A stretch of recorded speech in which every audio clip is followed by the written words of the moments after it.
Pursuer is a boss that serves as the final encounter of A Walk in the Dust, appearing at WD8 and EX8. This video will attempt to break down his mechanics, such as targeting and damage on his main skills, which are Dominion and Crushing Fear. Note that neither of these attacks change drastically from Phase 1 to Phase 2, with the biggest change being the 50% attack buff he receives then.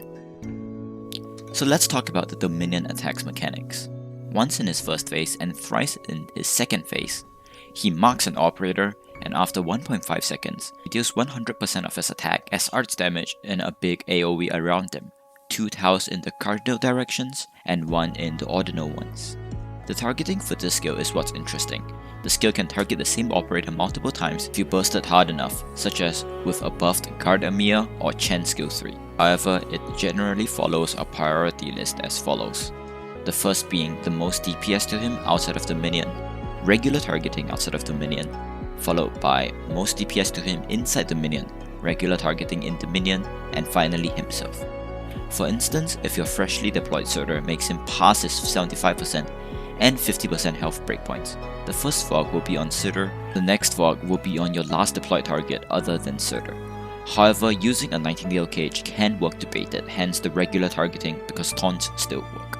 If a hypothetical Heavy Rain plus Surtur combo are the only units on the map however, there is no valid target for him to focus on, hence he treats points 1 to 4 on the targeting priority list as Snell and applies the fog to himself twice. In most situations however, there will at least be 1 to 2 operators not inside the minion, so points 3 and 4 are very rarely seen in regular use and you can safely ignore them. Whilst inside the minion, so the Black Fog, operators have a -50 attack speed penalty, which generally translates to 50% reduction unless other attack speed buffs are at play wherein less is reduced.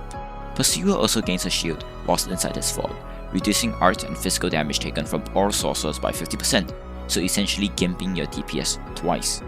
For the most part though, the boss is so damn squishy that bursting him through this isn't an issue. Like what the fuck is 30k health and 400 defense?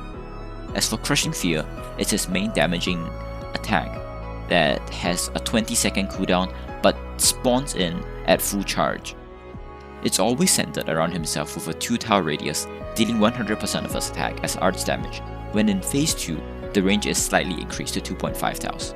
The damage isn't really the annoying factor of this skill though, but rather the insta-kill mechanic that bypasses all immortality as long as it can find a target that is inside the minion. Although the skill starts off fully charged, it has a slight delay to it due to how the boss is coded. This impacts Surtur's ability to one-cycle the first phase, due to the fact that if you instantly deploy her, boss will activate Crushing Fear right as he releases the minion, which kills Surtur instantly. However, if you wait 3 to 4 seconds before activating Twilight, Surtur will be able to take the boss all the way down to Phase 2.